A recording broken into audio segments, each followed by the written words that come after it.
இன்னைக்கு குமார்ஸ் கிச்சனில் நீங்கள் பார்க்க போகிற ரெசிபி மீன் குழம்பு. அதுக்கு தேவையான பொருட்கள்: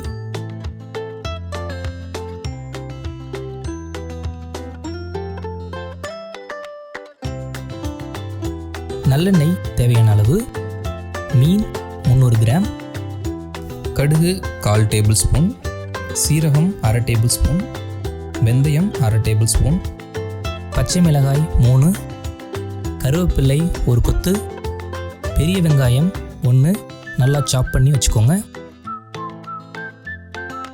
சின்ன தக்காளி 1 அதையும் சாப் பண்ணி வச்சுக்கோங்க, புளிக்கரைசல் 1 கப், மஞ்சள் தூள் 1/4 டேபிள் ஸ்பூன், குழம்பு மிளகாத்தூள் 3 டேபிள் ஸ்பூன், உப்பு தேவையான அளவு, தண்ணீர் தேவையான அளவு, தேங்காய் 20 கிராம், சோம்பு 1/2 டேபிள் ஸ்பூன். ரெண்டையும் சேர்த்து மிக்சியில் கொஞ்சமாக தண்ணி ஊற்றி நல்லா ஃபைன் பேஸ்ட்டாக இந்த மாதிரி அரைச்சி வச்சுக்கோங்க. கொத்தமல்லி கார்னிஷ்காக. பாத்திரம் நல்லா சூடானதும் நல்லெண்ணெயை கொஞ்சம் ஊற்றிக்கோங்க. நல்லெண்ணெய் கொஞ்சம் டைம் ஆகும் சூடாகிறதுக்கு. நல்லா சூடான பிறகு கடுகு போடுங்க. கடுகு நல்லா பொரிஞ்சதுக்கப்புறம் தான் சீரகம் சேர்க்கணும். அந்த சத்தம் கேட்டதுக்கப்புறம் வெந்தயம் போடுங்க. கருவேப்பிலை கொஞ்சம் சேர்த்துக்கலாம். பச்சை மிளகா சேர்த்துக்கலாம். உங்களுக்கு காரம் அதிகமாக வேணும்னா பச்சை மிளகாயை ஃபைனாக சாப் பண்ணி ஆட் பண்ணிக்கலாம். எனக்கு கொஞ்சம் கம்மியாக போதும் அப்படிங்கிறதுனால நீலவாக்கில் வெட்டி ஆட் பண்ணியிருக்கேன். வெந்தயத்தை ரொம்ப நேரம் வதக்குனிங்கன்னா கசப்புத்தன்மை அதிகமாக இருக்கும். இந்த ஸ்டேஜில் வெங்காயத்தை ஆட் பண்ணிக்கலாம். சின்ன வெங்காயம் ஆட் பண்ணிங்கன்னா மீன் குழம்பு நல்ல டேஸ்ட்டில் வரும். பட் இங்கே அது கிடைக்காதனால பெரிய வெங்காயம் ஆட் பண்ணியிருக்கேன். கொஞ்சமான வெங்காயம் சேர்த்தே மீன் குழம்பு பண்ணலாம். எனக்கு கொஞ்சம் கிரேவி அதிகமாக வேணும், கொஞ்சம் திக்காக வேணும் அப்படிங்கிறதுனால நிறைய வெங்காயம் சேர்த்துருக்கேன். வெங்காயத்தை போட்டு நல்லா வதக்குங்க. எப்பயுமே வெங்காயம் வதக்கும் போது கொஞ்சம் சால்ட் ஆட் பண்ணிக்கோங்க. அது வெங்காயத்தில் இருக்கிற மாய்ஸ்சரை ரிமூவ் பண்ணும். ஸோ வெங்காயம் ஈஸியாக குக் ஆகும். அதாவது உங்களோட டைம் கொஞ்சம் சேவ் ஆகும். எந்த டிஷ் பண்ணாலும் இந்த டிப்பை ட்ரை பண்ணி பாருங்கள். கண்டிப்பாக யூஸ்ஃபுல்லாக இருக்கும்.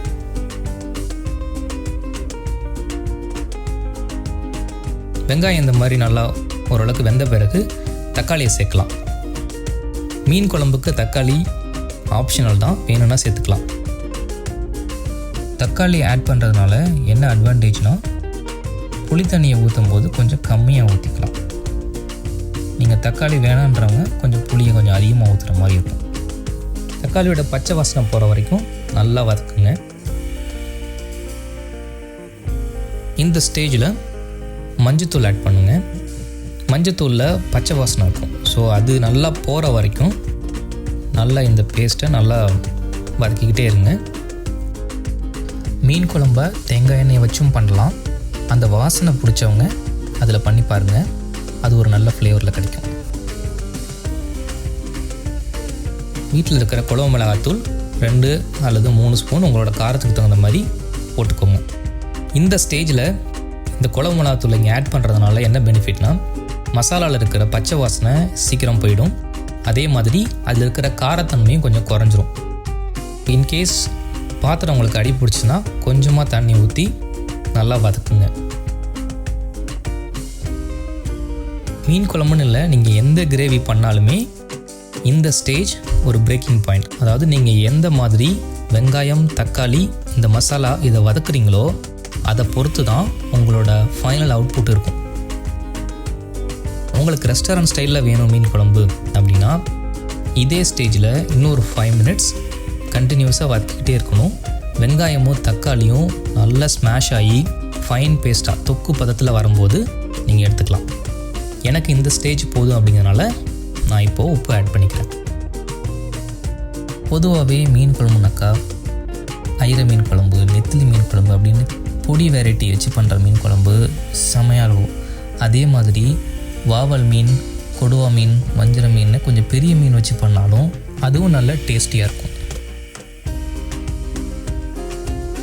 இந்த ஸ்டேஜில் நம்ம கரைச்சி வச்சுருக்கிற புளி தண்ணியை ஆட் பண்ணிக்கலாம். எவ்வளோ புளி ஆட் பண்ணணும் அப்படின்றது உங்கள் வீட்டில் இருக்கிற புளியோட புளிப்பு தன்மையை பொறுத்தது. நார்மலாக ஒரு சின்ன எலுமிச்சம்பழம் அளவுக்கு எடுத்து தண்ணியில் கரைச்சிக்கிட்டிங்கன்னா கரெக்டாக இருக்கும். எப்பையும் புளி தண்ணி ஊற்றின பிறகு அந்த குழம்பு நல்லா கொதிக்கணும். இந்த மாதிரி கொதிக்கும் போது தான் அடுத்த ஸ்டேஜுக்கு போகணும். நம்ம அரைச்சி வச்சுருக்கிற தேங்காயை இப்போ ஆட் பண்ணிக்கலாம். தேங்காய் அதிகமாக பிடிக்காதவங்க இதில் இருக்கிற பாலை மட்டும் ஆட் பண்ணிவிட்டு சக்கையை ரிமூவ் பண்ணிக்கலாம். எவ்வளோ தேங்காய் சேர்க்கணும் அப்படின்றது நம்மள்ட்ட இருக்கிற வெங்காயம் தக்காளி தொக்கோட அளவை பொறுத்து. தேங்காய் பால் சேர்க்கறது இருக்குன்னா அதுக்கு உங்கள் குழம்ப கொஞ்சம் திக்னஸ் கொடுக்கும். உங்களுக்கு வெங்காயம் தக்காளி அதிகமாக இருந்துச்சுன்னா தேங்காய் பால் குவான்டிட்டியை கம்மி பண்ணிக்கலாம். வெங்காயம் தக்காளி கம்மியாக போட்டால் அரைச்ச தேங்காய் விழுதை அதிகமாக சேர்த்துக்கோங்க. குழம்பு நல்லா கொதிக்கும் போது நம்மள்ட்ட இருக்கிற மீன் துண்டுகளை ஒவ்வொன்றா அதில் சேர்த்துக்கலாம். இந்த மீனுக்கு பேர் பாராமுண்டி. இந்த பாரா ஃபிஷ் ஆஸ்திரேலியாவில் ரொம்ப ஃபேமஸான ஃபிஷ். ரொம்ப சாஃப்டாக இருக்கும். வாயில் போட்டிங்கன்னா ஹல்வா மாதிரி ஓடிடும். நம்ம ஊரில் இந்த வெரைட்டிக்கு பேர் கொடுவா மீன். பட் நம்ம ஊரில் நல்ல கொடுவா மீன் சாப்பிட்டா அது மட்டன் சாப்பிட்ற டெக்ஸ்சரில் இருக்கும். மீன் குழம்புல சின்ன மீன் பெரிய மீன் எது வேணாலும் போடலாம். பட் எந்த மீனை போடுறீங்கன்றதை பொறுத்து உங்கள் மீன் குழம்போட வாசனை வேரி ஆகும். இதை நல்லா மூடி வச்சு 5 நிமிஷம் லோ ஃப்ளேமில் கொதிக்க வைங்க. கொதிச்சதுக்கப்புறம் பார்த்தீங்கன்னா இந்த மாதிரி மீன் நல்லா வெந்திருக்கும்.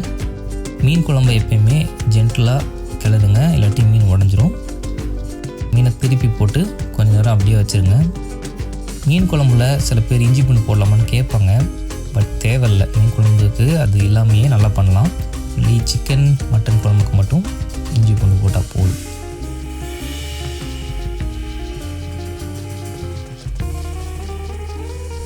குழம்பு இந்த மாதிரி நல்லா கொதிக்கும் போது டேஸ்ட் பார்த்துக்கோங்க. உப்பு, உரப்பு, புளிப்பு கரெக்டாக இருக்கான்னு.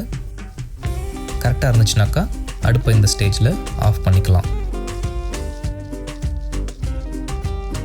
கொத்தமல்லியை கொஞ்சம் ஃபைனாக சாப் பண்ணி கார்னிஷ்காக யூஸ் பண்ணிக்கலாம்.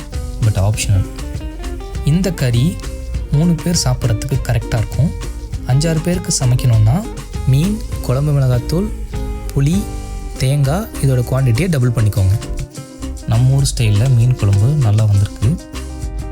ரொம்ப கெட்டியாகவும் இல்லாமல் ரொம்ப தண்ணியாகவும் இல்லாமல் பர்ஃபெக்டான கன்சிஸ்டன்சியில் வந்திருக்கு. மீன் குழம்பு சூடாக சாப்பிட்டா எப்படி நல்லாயிருக்குமோ அதை விட சூப்பராக ஒரு நாள் வச்சுருந்து சாப்பிட்டிங்கனாக்கா அதோட டேஸ்ட்டு வேறு லெவலில் இருக்கும். இப்போது நம்ம மீன் குழம்பை சர்வ் பவுல் மாற்றலாம். இந்த மீனோட ஸ்பெஷாலிட்டி என்னென்னா இதில் கொஞ்சம் பட்டரி ஃப்ளேவர் நல்லாயிருக்கும். ஒமேகா 3 ஃபேட்டி ஆசிட் அதிகமாக இருக்கும். ஸோ அதனால் இது கொஞ்சம் எக்ஸ்பென்சிவ். மீன் குழம்புக்கு எப்பயுமே ஃப்ரெஷ்ஷான மீனாக பார்த்து வாங்கி பண்ணுங்கள். ஃப்ரோசன் மீன்லலாம் பண்ணிங்கன்னா அந்தளவுக்கு டேஸ்ட் நல்லா இருக்காது. ஸோ இந்த மாதிரி மீன் குழம்ப நம்ம ஸ்டைலில் வச்சு பாருங்கள். மறக்காமல் ஒரு நாள் வச்சுருந்து சாப்பிட்டு பார்த்துட்டு எப்படி இருக்குன்னு சொல்லுங்கள்.